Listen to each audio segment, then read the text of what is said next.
महाकारुणिक सम्यक संबुद्ध चक्रवर्ती सम्राट अशोक, परम पूज्य बाबा साहब डॉक्टर अंबेडकर और नागपुर की दीक्षा भूमि पर आप सभी क्रांतिकारी धम्म उपासक धम्म मित्र, आप लोगों की ये जनसलाब, आपकी भावना महाबोधि महाविहार को मुक्त कराने के लिए आपकी ये ऊर्जा, ये ताकत ये जाहिर करती है कि आपने संकल्प कर लिया है, आपने निश्चय कर लिया है कि ये लड़ाई अब तब रुकेगी जब महाबोधि महाविहार ब्राह्मणों से खाली करा लिया जाएगा।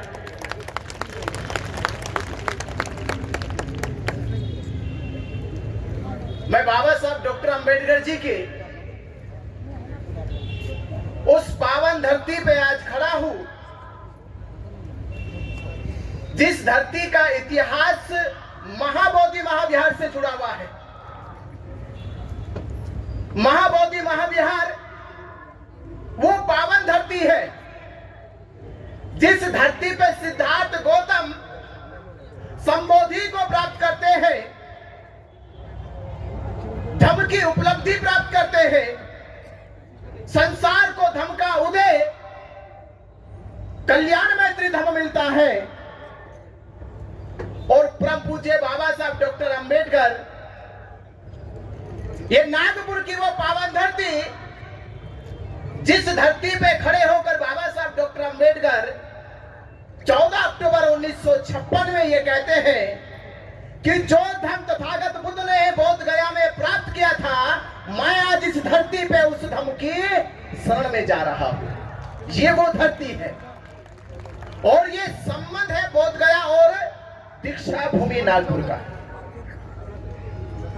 बाबा साहब डॉक्टर अंबेडकर ने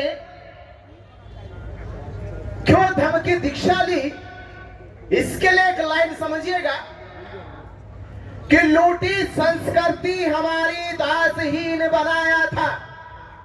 ये संस्कृति का आंदोलन, ये विरासत को बचाने का आंदोलन, ये बहुजनों की अस्मिता को वापस लाने का आंदोलन, कि लूटी संस्कृति हमारी दासहीन बनाया था, बहू बेटी और बच्चों को घर के बाहर जलाया था, आंखों से टपके आंसू कोई फरियाद सुन ना पाया था, और होता रहा शोषण हमारा, होता रहा शोषण हमारा।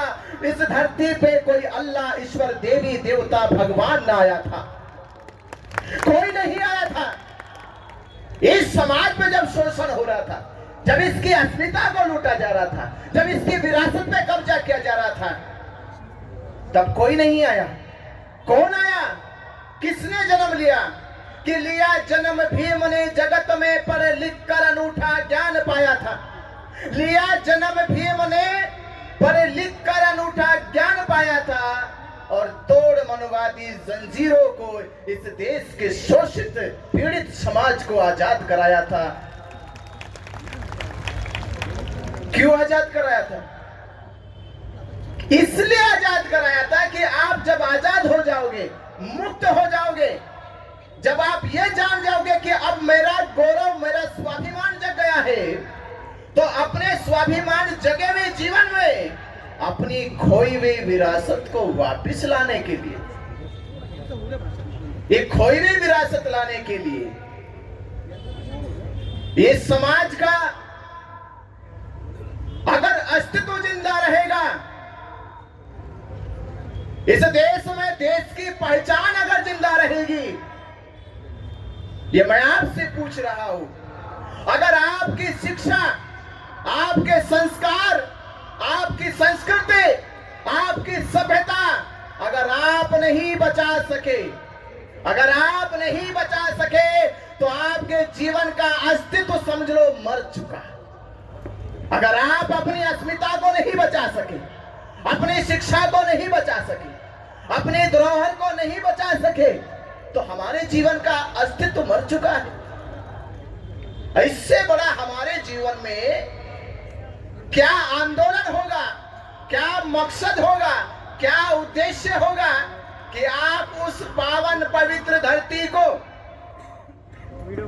जिस धरती पे बुद्ध ने संबोधि को प्राप्त किया और पूरे संसार को दुख मुक्त करके निर्वाण के मार्ग पे ले चले, आज वो पावन धरती महाबोधि महाविहार ये जगे हुए समाज से गुहार लगा रही है कि मेरी अस्मिता को बचा लो, मेरी अस्मिता को बचा लो।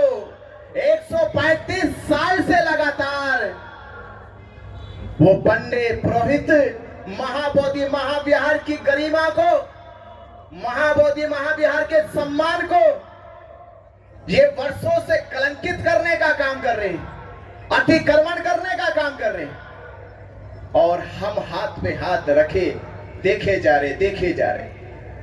ये कब तक चलेगा, कब तक हम देखेंगे? अरे आप याद करो, जब सिद्धार्थ गौतम कपिल वस्तु से निकले कि मैं एक ऐसे ज्ञान की खोज में निकल रहा हूं कि जब वो ज्ञान मुझे प्राप्त हो जाएगा, संसार के सदा सदा के दुख समाप्त हो जाएंगे।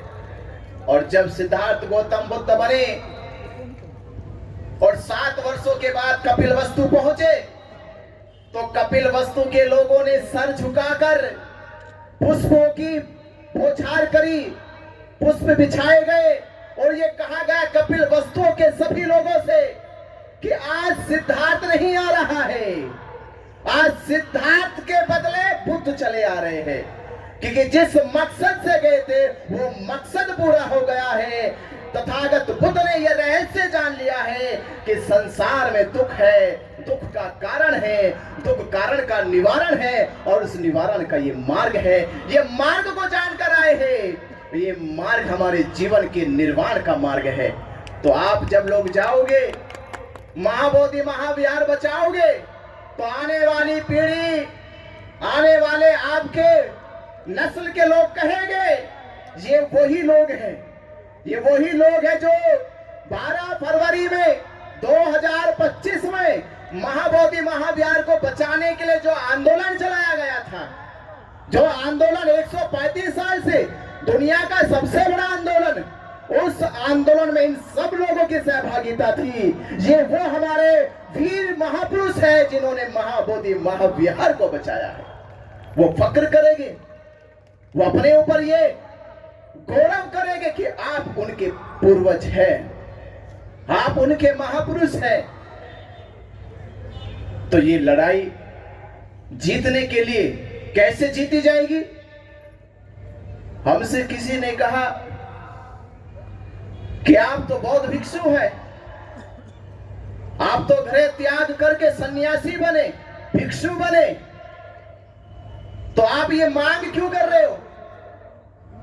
क्यों महाबोधि महाविहार मांग रहे हो? मैंने क्या, किस मूर्ख ने कहा तुमसे? ये किस मूर्ख ने कहा कि हम महाबोधि महाविहार मांग रहे?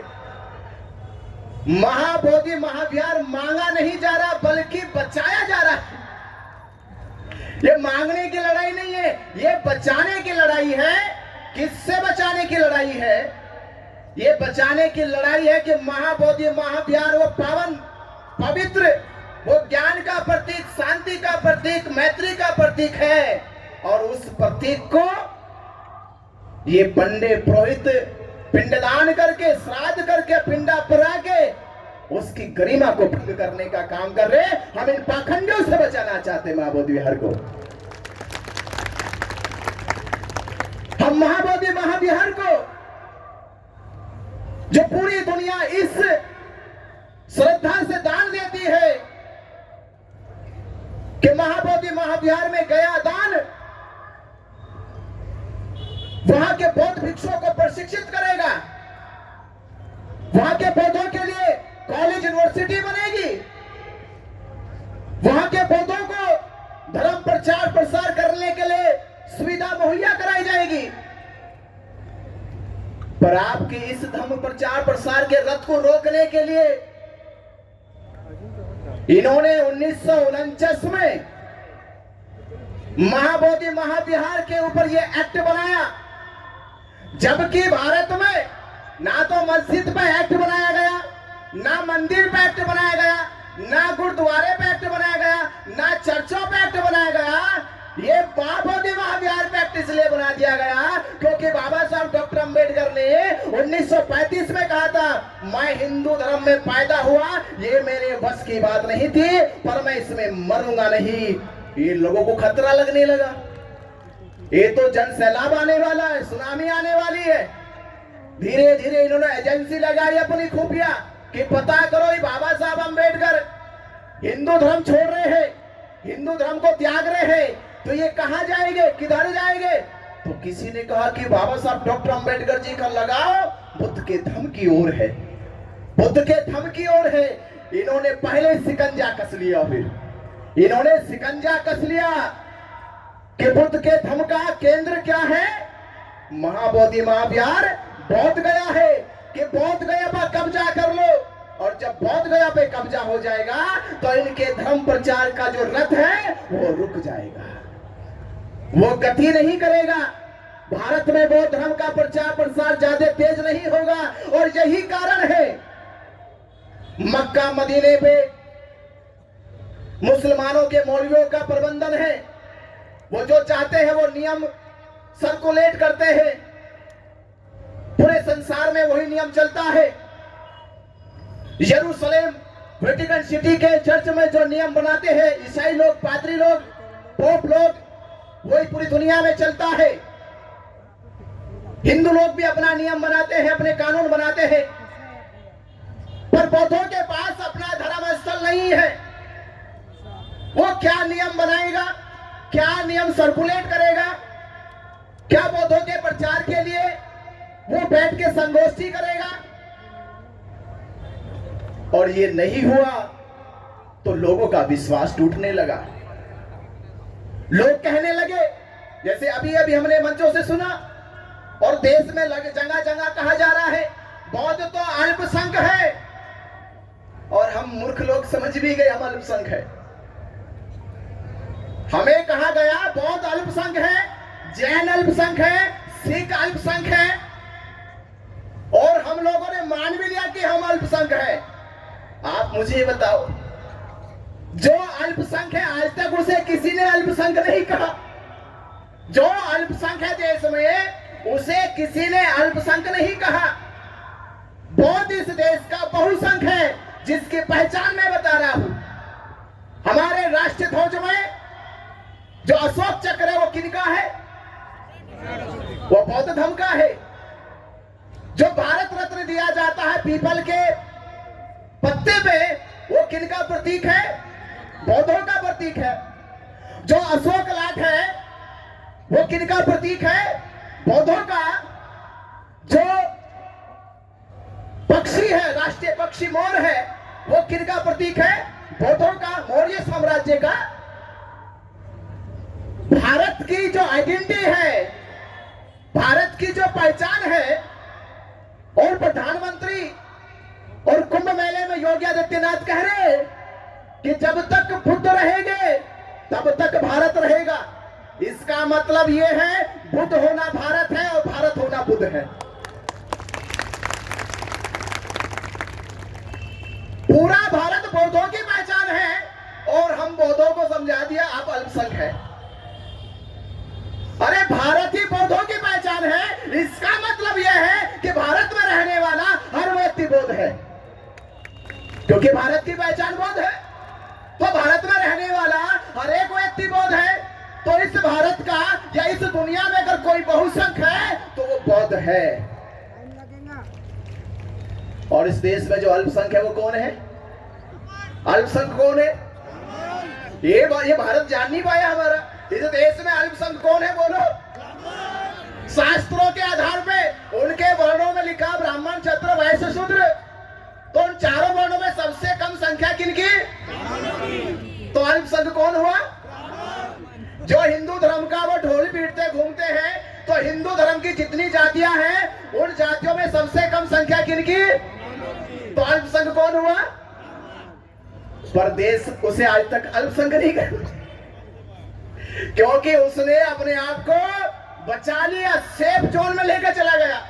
क्योंकि अगर भारत के लोग जान गए कि ब्राह्मण अल्पसंख्यक है, राम मंदिर में जो हिंदुओं के नाम पे उन्होंने कब्जा करा, हिंदुओं के नाम पे राम मंदिर में कब्जा करा, और राम मंदिर का पुजारी कौन बन गया? ब्राह्मण बन गया। चंदे का पैसा ब्राह्मण खाएगा। और ये बीटीएमसी एक्ट भी, बीटीएमसी एक्ट में 4 हिंदुओं के तो जिक्र करा, पर हिंदू कौन? हिंदू कौन? हिंदू ब्राह्मण। इसका मतलब ब्राह्मण बड़ा चालाक आदमी है। वो हिंदुओं को आगे करके अपने अल्पसंख्यक अस्तित्व को बचा लेता है, और लगातार ये ऐसे हिंदुओं को जो SC ST OBC है उनका मूर्ख लंबे समय से सदियों से बनाता रहा है, और उनके नाम पे मलाई और दान की लुटाई करता रहा है। पर अब ये बौद्ध समाज 1949 का इतिहास कुछ और होगा। 1949 का इतिहास कुछ और होगा। भारत में बौद्ध गुमनाम होगा। इतिहास बदल गया है और आज का बौद्ध समाज जग गया है। आज का बौद्ध समाज जग गया है। विरासत उसकी है जो छीन के दफनाई गई है।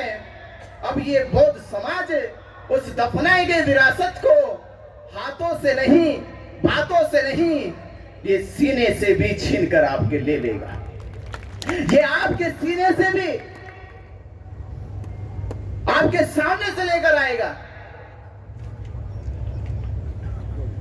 आपने एक इतिहास सुना होगा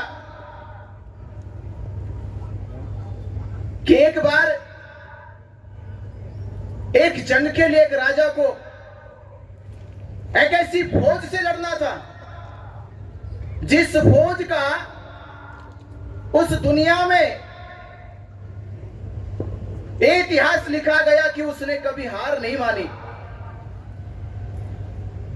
तो एक राजा ने उनकी सेना से लड़ने का, अपनी सेना से वादा करा कि हम उससे लड़ेंगे, उसको हराएंगे, पर अपनी सेना को बताया नहीं, क्योंकि अगर बता दिया तो सेना डरना जाए, सेनापति डरना जाए। तो कहा कि हाँ, एक छोटा सा कोई मामूली सा कोई राजा है और वो बहुत अकड़ के चलता है, बड़ा गुमान करता है, अहंकार करता है, उसको हराना है। तो अपने सेना को ले चल पड़े और ले गए। तो जहां लड़ने का युद्ध भूमि बनाई गई, वो युद्ध भूमि एक नदी पार करके जानी थी। तो नदी पार करी गई नाव से, और जब नदी पार की गई और नदी पार करके जब बोर्ड देखा तो उस बोर्ड पे लिखा था, दुनिया का सबसे खूंखार राजा के युद्ध भूमि में पहुंच गए हो, इसे हराना मुमकिन ही नहीं, नामुमकिन है। इसे हराना मुमकिन नहीं, नामुमकिन है। तो सारी सेना कहने लगी अपने राजा से, राजा हमको मरवाने के लिए यही क्यों लेके आए? हमको मरवाने के लिए कोई और जगह नहीं मिली आपको? राजा ने कहा अगर बचना चाहते तो चलो वापिस। तो जैसे वापिस चले तो राजा ने पहले जो नाव से आए थे वो नाव सब खोल के नदी में बहा दी थी। सारी नाव नदी में बहा गई। नदी में पानी गहरा था और गहरे पानी के साथ साथ बड़े बड़े मगरमच्छ भी थे। तो राजा ने कहा देखो, मरना दोनों जगह है, लड़के मर लो या भाग के मरो। या तो लड़के मरो या पीछे पीठ दिखा के भाग के मरो। पर जो तुम्हें छोड़ने आए थे इस नदी के किनारे, जो तुम्हें इस नदी के किनारे छोड़ने आए थे, वो तो ये जय जयकार के नारे लगा रहे कि हमारी सेना बहुत बहादुर है, दुनिया के सबसे बड़े खूंखार राजा से लड़ने गई है, वो प्रतीक्षा कर रही है। तो सेना कहती कि राजा क्या करे? तो राजा ने कहा ये अगर लड़के मर गए तो शहीद अमर कहलाओगे, अगर लड़के मर गए शहीद अमर कहलाओगे, और भाग के मगरमच्छों के मुंह में निवाला बन गए तो कायर कहलाओगे। तो मेरा आपसे ये निवेदन है, ये लड़ाई लड़के शहीद होने की है या भाग के कायर बनने की है? तो शहीद होना चाहते हो? शहीद होना चाहते हो? अरे मरना तो एक दिन ही है, मरना तो एक दिन ही है। इसलिए कबीर ने कहा कि जन्म हुआ मेरा जग हंसा, मैं रोया, जन्म हुआ मेरा जग हंसा मैं रोया, कुछ ऐसी करनी कर चलो मैं हंसू जग रोए सारा। ऐसा कुछ करो ना, ऐसा कुछ करो कि लोग आपके जाने का एहसास करें। और अभी हम लोग, अभी जब आंदोलन की बात चल रही तो मैं आंदोलन की तीन बातें आपको समझा दूं। हम वो समाज से आते कि जहां डाइवर्जन आंदोलन नहीं चलते, ना डाइवर्ट आंदोलन चलते हैं, ना डिवाइड आंदोलन चलते हैं। हमारे आंदोलन के लिए 3 बातें बहुत प्रमुख है, जिसकी सफलता का मैं पिछले कुछ वर्षों में उदाहरण बताऊंगा। 1 तारीख आंदोलन की सफलता के लिए हमारी क्या होनी चाहिए? 1 तारीख, 1 साथ और 1 मुद्दे पे आवाज बुलंद होनी चाहिए, 1 मुद्दे पे ही बस। तो 1 तारीख कौन सी आ रही है? किसको याद है? कौन सी तारीख? बड़े याद होगी सबको। कौन सी तारीख आ रही है? आंदोलन के परिवर्तन की और देश में इतिहास लिखने की तारीख कौन सी आ रही है?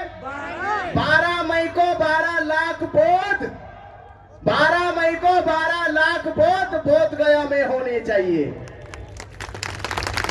ये पूरे देश में आवाज गुंजा दो। एक ही तारीख 12 मई, 12 लाख लोग एक साथ महाबोधि महाविहार को कराएंगे ब्राह्मणों से मुक्त आजाद। कराओगे ना? कराओगे? 1 तारीख की तैयारी करो। आप सोचिए 12 लाख लोग अगर बोध गया पहुंच गए, 12 लाख लोग, जो वहां का डीएम बार बार कह रहा है, वहां का सचिव बार बार कह रहा है, आपकी संख्या कहां है, बौद्धों की संख्या कहां है? तो हमने कहा भाई बौद्धों की संख्या तो यही है भारत में, भारत में बौद्धों की संख्या है। पर हम बौद्ध लोग अपने बाहरी बौद्ध अनुयायियों का भी सम्मान करते हैं। अगर भारत के बौद्ध बोध गया में अभी आकर बैठ गए तो जो लोग देश दुनिया से बुद्ध धर्म के अनुयायी है, महाबोधि महाविहार में दर्शन करने आते हैं, वो लोग कहेंगे कि यहाँ की व्यवस्था थोड़ी बिगड़ गई है। हम नहीं चाहते कि वो लोग यहाँ आए और अव्यवस्था देख कर जाए, इसलिए हमने एक ही तारीख चुन ली, 12 मई। 12 मई को 12 लाख लोग आएंगे और फिर हम कहेंगे कि मुख्यमंत्री जी अब पैर रखकर कैसे बाहर निकल पाओगे? 12 लाख लोग आ गए, अब पैर रख के किधर से निकलोगे? गाड़ी जाने का रास्ता बंद, पैदल जाने का रास्ता बंद। अब तो तभी जाओगे, पहले हमारा रास्ता निकालो और ब्राह्मण को बोध गया महाविहार से बाहर निकालो, उसके साथ साथ तब आप पटना की ओर प्रस्थान करना। ये ताकत अगर आपने दिखा दी, और हमें ऐसा लग रहा है इस बार के 12 लाख बौद्ध 145 साल के आंदोलन का अंत करने वाले हैं। ये होने वाला अंत इस बार इसलिए अंत होने वाला है क्योंकि आंदोलन के लिए बोध गया की भूमि बौद्ध भिक्षुओं के लिए इतनी पावन पवित्र धरती है, जिसे हमें बार बार कह रहे कि कोई तारीख बताओ कब तक ये आंदोलन चलेगा। हमने कहा हमारे लिए कोई तारीख ही नहीं है, हम तो आंदोलन करते रहेंगे। और इसलिए करते रहेंगे क्योंकि हम इस जगह पे बैठे हैं जिस जगह पे सिद्धार्थ गौतम बैठकर बुद्ध हो गए, जिस जगह पर बैठकर सिद्धार्थ गौतम बुद्ध हो गए, हो सकता है हम बैठे बैठे अरहंत हो जाए। हम अरहंत भी तो हो सकते थे। इससे बड़ी पवित्र जगह हमारे लिए क्या होगी, और बौद्धों के लिए, बौद्ध भिक्षुओं के लिए इससे बड़ा आंदोलन क्या होगा। और तथागत ने तो कहा था, हे भिक्षु अब धर्म का प्रचार प्रसार करने जा रहे हो, जाओगे तो इतने समझदार लोग नहीं है कि तुम्हारी बातों को आसानी से समझ जाएंगे, बड़े मूर्ख लोग हैं। जाओगे तो तुम्हारी ये पहले वेशभूषा को देख के तुम पे चिल्लाएंगे, गाली देंगे, तो गालियों से डरोगे तो नहीं। बोले कि तथागत आपने तो सिखाया है कि समुद्र बन जाओ, जो भी नदी आ जाए उसका अस्तित्व समाप्त कर दो। नदी का अस्तित्व तब तक है जब तक समुद्र के बाहर है, और जैसे वो समुद्र में गिर जाती है वो उसमें गुमनाम हो जाती है। तो हे तथागत, हमें जो भी देगा वो इस काया में, इस मन में समा जाएगा। ना किसी से राग रहेगा, ना किसी से द्वेष रहेगा, ना किसी से बैर रहेगा, ना किसी से नफरत रहेगी। सभी को क्षमा करते करते आगे अपने धर्म के प्रचार में बढ़ेंगे। तथागत कहते हैं, अगर ये लोग और भी पागल हो गए, उन्होंने आपको दौड़ाना, मारना शुरू कर दिया लाठी डंडे से, बोले तथागत, हम मार से मारने से भी नहीं डरे, हम मार के मारने से नहीं डरे, मार भी हमारे प्रज्ञा के सामने नतमस्तक होके पराजित होकर वापस लौट आई, तो इनकी मार से हमारे ऊपर कोई प्रहार होने वाला नहीं है, कोई असर होने वाला नहीं है। तथागत ने कहा, तो आखिरी और बात कहूंगा, अगर उन्होंने आपको जान से ही मार दिया, आपके प्राण ही ले लिए, तो बौद्ध भिक्षु ने कहा, हे तथागत, इस जीवन का उद्देश्य पूरा हो जाएगा। जन्म लेना है तो मरण निश्चित है, और मेरे जीवन का यह उद्देश्य था कि मैं धम्म के मार्ग पे चारिका करते करते, धम्मवाणी को बोलते बोलते, बुद्धवाणी को बोलते बोलते, अगर मेरे प्राण चले जाए, ये प्राण जाने का मेरे जीवन का सबसे बड़ा लाभ ये होगा कि मैंने धम्म बोलते बोलते प्राणों को त्याग दिया है। धम्म बोलते बोलते, नहीं तो लोग हॉस्पिटल में रोते रोते त्याग देते हैं। तो मैं हॉस्पिटल में रोते रोते प्राण नहीं त्यागूंगा, मैं तड़पते तड़पते प्राण नहीं त्यागूंगा। मैं बुद्धवाणी बोलते हुए, बुद्ध घोष करते हुए, महाबोधि महाविहार को मुक्त करते करते अगर प्राण चले जाए, तो इससे बड़ा मेरे जीवन में और निर्वाण क्या होगा। तो मैं आप इस कड़ी को हमें आगे बढ़ाना है। एक साथ, एक तारीख और एक ही मुद्दा कि महाबोधि महाविहार मुक्त करो, बीटीएमसी एक्ट रद्द करो। Mahabodhi Mahavihara, Mahabodhi Mahavihara, Mahabodhi Mahavihara, BTMC act, BTMC act, BTMC act रद्द करो। बस यही मांग हमारी 12 मई को 12 लाख लोगों की एक साथ होनी चाहिए। आप जीत जाओगे, सचमुच कह रहा हूं कि जीत जाओगे। और इस आंदोलन को ऐसा आंदोलन बनाओ कि लोग आपसे इतिहास जब लिखे और कहे कि बौद्धों से बड़ा आंदोलन इस देश में किसी ने नहीं चलाया। मजबूत करो अपने आंदोलन को, हर एक तरह से मजबूत करो, ताकत के साथ लड़ो, निराशा से मत लड़ो कि निराशा से आंदोलन जीते जाएंगे। आंदोलन जीते जाएंगे पूरी ताकत से, पूरी शक्ति से, पूरे हौसले से, पूरे जज्बे से। कभी कभी आपका जज्बा ही सामने वाले को बिना लड़े हरा देता है। तो ऐसा जज्बा अपने अंदर पैदा कर दो कि दुश्मन आपके जज्बे को देखकर ही हार मान जाए और महाबोधि महाविहार को पहले ही खाली करके भाग जाए। तो आपकी ये तैयारी, और मैं हकीकत बात ये बता दूं कि महाराष्ट्र वो प्रदेश है, सच में ये मुझे अब समझ में आया कि महाराष्ट्र नाम क्यों रखा।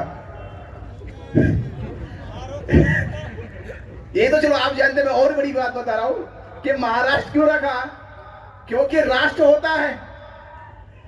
बड़े राष्ट्र के ये सारे 28-29 राज्य राष्ट्र है, और इन सबके ऊपर,